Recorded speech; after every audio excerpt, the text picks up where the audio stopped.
Friends, ఇప్పుడే అందిన వార్త కవిత విచారణలో కీలక మలుపు. ఈడీ అధికారులు సంచలన నిర్ణయం అంటూ వార్తలు అయితే వస్తున్నాయండి. దీనికి సంబంధించి వివరాలు చెప్పడానికి వీడియో చేయడం జరుగుతుంది. చాలా మంది వీడియో వస్తున్నారు కానీ సబ్స్క్రైబ్ చేయడం మర్చిపోతున్నారు. దయచేసి ఈ ఛానల్ సబ్స్క్రైబ్ చేసుకొని బెల్ ఐకాన్ ఆల్ పైన ట్యాప్ చేయండి. ఇప్పుడు ఇంపార్టెంట్ ఇన్ఫర్మేషన్ మిస్ అవ్వకుండా మీ ఫోన్ నోటిఫికేషన్ రూపంలో వస్తుందండి. చాలా మంది మీరు చూస్తున్నారు కానీ లైక్ చేయడం లేదండి. దయచేసి లైక్ చేయండి, ఇన్ఫర్మేషన్ అందరికీ తెలుస్తుంది. ఢిల్లీ లిక్కర్ స్కామ్ కేసులో ఎమ్మెల్సీ కవిత జ్యుడిషియరీ కస్టడీపై ప్రస్తుతం తీహార్ జైల్లో ఉన్న విషయం విదితమే.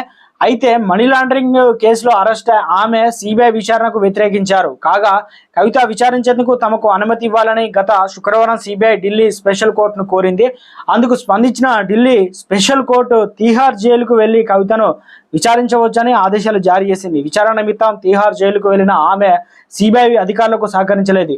ఆ మర్నాడు అంటే శనివారం కేసులో మరో ఊహించని పరిణామం చోటు చేసుకుంది. సిబిఐ విచారణ నిమిత్తం అనుమతి ఇవ్వడాన్ని పలు సవాల్ చేస్తూ ఎమ్మెల్సీ కవిత ఇటీవల సిబిఐ ప్రత్యేక కోర్టును ఆశ్రయించారు. సిబిఐ తనను ప్రశ్నించడంపై కవిత దాఖలు చేసిన పిటిషన్పై ఇవాళ మధ్యాహ్నం 12 గంటలకు ప్రత్యేక కోర్టు విచారణ చేపట్టనుంది. కవిత పిటిషన్పై జవాబు చెప్పాల్సిందని సిబిఐకి కోర్టు నోటీసులు అయితే ఇచ్చింది. మరి ఏం జరగబోతుంది అనేది చర్చనీయాంశంగా మారింది.